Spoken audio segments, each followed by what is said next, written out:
If I seem nervous right now, it's because I am. Several people from the American Pie Girls Rules cast have noticed, shared, and responded to some posts I've made about this movie since it came out. So if any of you guys are watching, please don't hate me.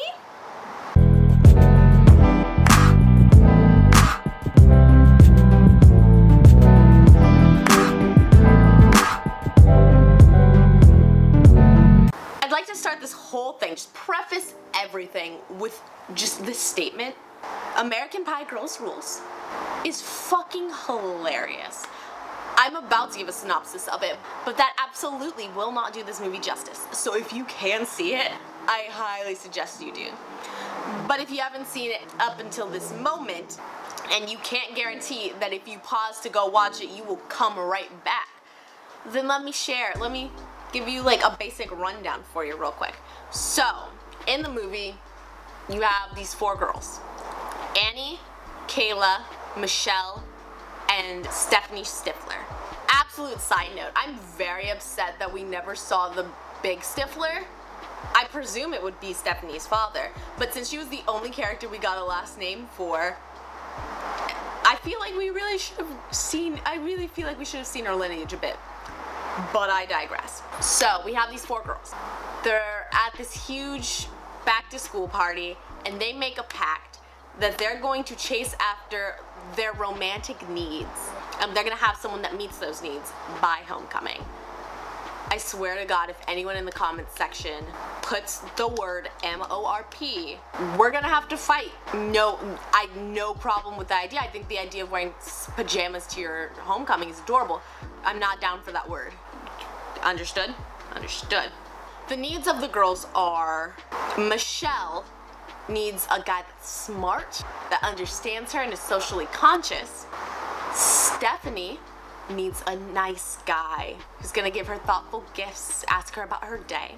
Kayla needs a guy with a sense of humor that won't take her and some of her outbursts so seriously, so personally. And as Stephanie says, she needs a guy that wants to fuck.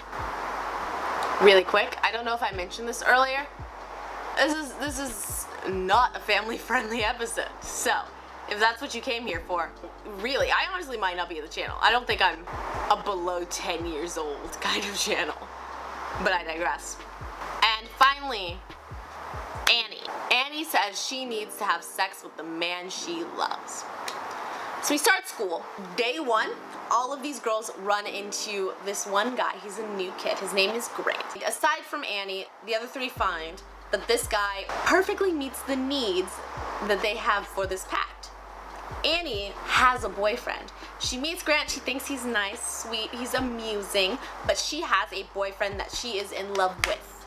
The thing is though, for a while, none of the girls really knew that they were all after Grant.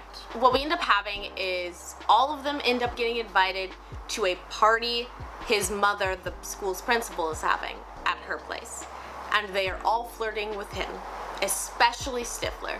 Stephanie Stifler, especially her. He expresses to Annie, with Kayla also kind of hiding in the room, that he actually has feelings for her even though they said they'd just be friends. He kisses her, and that leaves her very confused. She decides she is going to go off to meet her boyfriend. They're in high school, he's in university. He's a 3-hour drive away. She's gonna go, have some sex, be okay. She gets there, he's cheating on her, because obviously that is exactly the character that we were shown.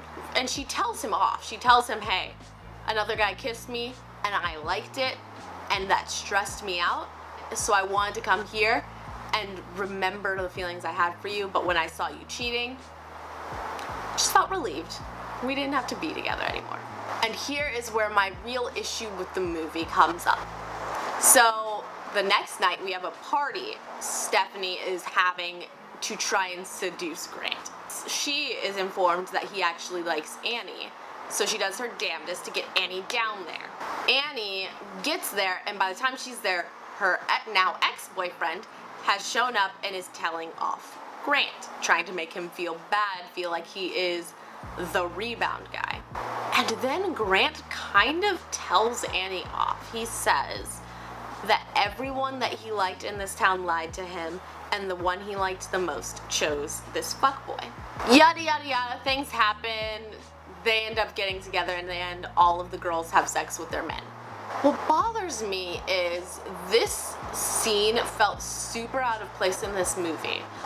A lot of the times, things would happen, and yeah, it's kind of a stereotypical thing to happen. It felt very real, realistic, appropriate for the characters and scenes that were happening.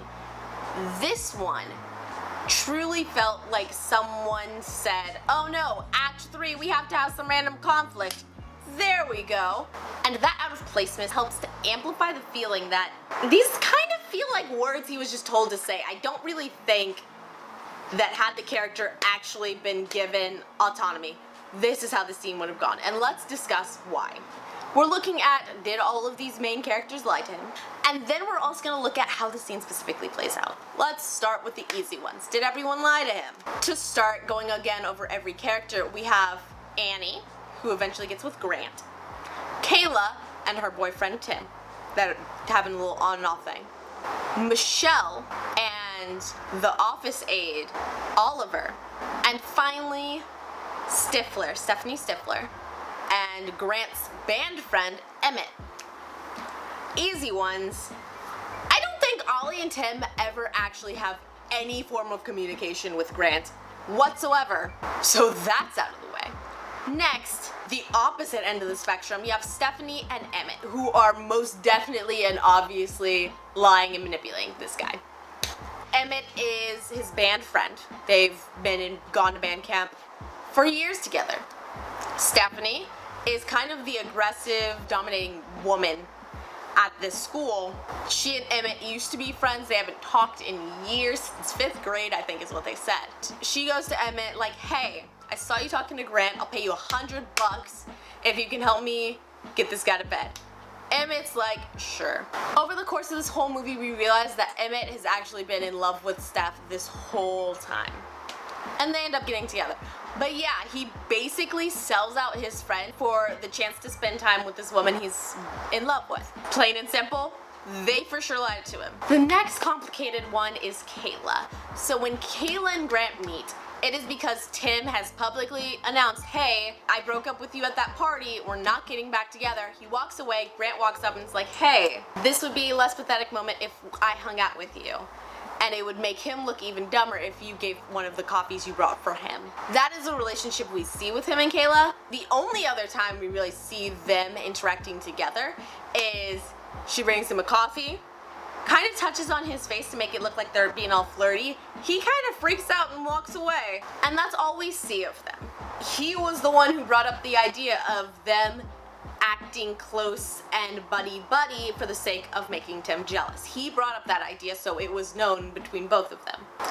Michelle. So with Michelle, she's a strong, independent woman. She has a drawer of dildos. She knows how to pleasure herself. She is intelligent. She is the captain of the debate team. Michelle, period. When she meets Grant, she sees him, rubbernecks, ends up slamming into a door. Trying to think of ways to try and impress him. Stifler, not knowing she's talking about Grant, says, you should act like a damsel in distress. At first, Michelle is kind of hesitant with the idea. She wants to go along with it because she wants Grant, or at least she thinks she does.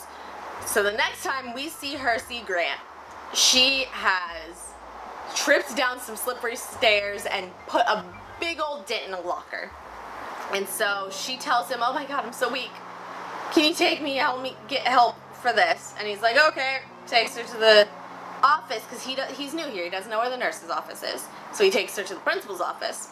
There, they meet Oliver, and Oliver rushes her to the nurse. With this situation, yes, technically she lies to him, but from Grant's point of view, this woman has not only rammed herself into a door, but she has then thrown herself into a locker. Yeah, I think she needed that medical attention, so I don't really understand where from his point, he sees this as him being lied to, because even if she did that on purpose, the dent she put in the locker, they don't address it in the movie, but she puts a big old dent in that locker. That nurse should check that out just a little bit.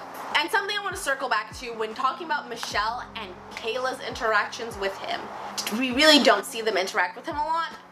And as an audience member, that tells me that in this world that we're being shown just moments of, it's a lot more of the same. Had it escalated to a different point, I think they really would have shown that to us, and I think they should have shown that to us as the storyteller. They should have shown that to us. But since they did not, that tells me that there was just more of that same going on behind the scenes that we didn't get to see. And that kind of feeds into the I don't really see how Kayla had lied to him because they were on the same page, that they were trying to make him jealous. I don't really see how he would think that Michelle was lying to him because she really did need to go to the nurse. Yeah, she's not fragile and weak, but you just saw her use her face as a battering ram in this metal door. She needed the medical attention. Last but not least, Annie. This one is the most complicated one because for sure Annie did not lie to him whatsoever. When they meet, Grant, his mother, and Annie's father walk in on her pleasuring herself. Dad never knew. Dad never knew what was going on. But Grant figured it out because he found the remote to her toy. The next day he comes in, he's being super flirty, saying it was endearing, and he just kind of thought seeing her acting all awkward was adorable. Later on, they run into each other at study hall or free period, and he offers to help her with her French. No strings attached, they're just gonna be study buddies. She has a boyfriend. And that's how it goes on. Then we get back to this party. Stifler's making him uncomfortable because she's so aggressively flirting with him. He goes upstairs. Annie goes up to follow him because Kayla is poking through his room and she needs to protect her girl code. And he admits that he is in love with her. They kiss. Annie freaks out. So again, at this point, the next time they see each other is when Annie's ex is kind of like talking shit to him. So she, at this point, has not lied to him. She has said, we're just friends. When he kissed her, she freaked out, which is very much in line with the whole just friends thing. But then it gets more complicated because he also says the person he likes the most preferred the fuckboy, because the ex is definitely a fuckboy. They call him a bro bag. Let me know in the comment section if you've ever heard that terminology before, because I've literally never heard the term bro bag in my life. Ex comes in, says you're just the fallback guy, you're the rebound. She only feels this way about you because she saw me cheating. At first you do see Grant defend her honor, which is a nice difference from what you usually see in a movie. But what bothers me is then he goes on to get upset, tell her off, yada yada yada. Let's be clear here. Just anyone that needs to hear this. No one is going to drive 3 hours to go talk to the person their ex is interested in if they've moved on. No one's gonna do that unless their pride is hurt. And when you see Annie's ex-boyfriend, his name is Jason, I guess we can call him his name. When you see Jason talking to Grant at this party, he obviously looks like someone who has gotten his pride bruised by the way she dumped him and by the fact that another man kissed her. In this fight, we see Jason gives his whole spiel. Grant's like, is this true?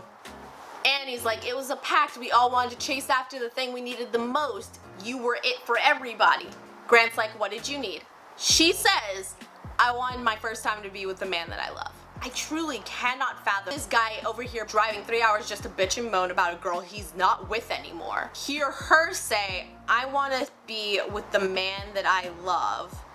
And he still doesn't even give her the chance to fully explain what happened when she went down to try and have sex with Jason. The character we have been shown is way more emotionally intelligent than that. So it feels so out of place, it feels so out of character for him to just blow up on her instead of just saying, okay, these things don't make sense. Honestly, I could have seen this whole thing still happening if they at least just made it a situation of he's overwhelmed by all this information, he just leaves and he doesn't talk to anyone after that because he's just overwhelmed, he's confused, he doesn't want to deal with it anymore. If he had just left, I could have seen that, I could have understood that, but the way he goes off on Annie feels so out of place for the character that we're given. to me, it feels like someone just threw in that third act conflict, because it really doesn't match the characters and the situation that's going on. I know someone's gonna be in the comment section, Brianna, you just saying this because you think you're the best writer in the world. I don't.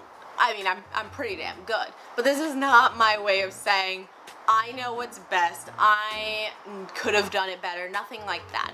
This is just me saying I, one of the many people that watched this movie and sent it flying through Netflix's top 10, I just feel like this ending did not fit with the story that we were given, and it kind of cheapened the conclusion for me. And I'm sure there are plenty others that disagree. Do you? Thank you so much for watching. If you enjoyed this, please do not forget to check out my vlog channel, my website, noordinaryscholar.com, as well as my Patreon. Over there you can support me for as little as $2 a month and you get some pretty awesome stuff.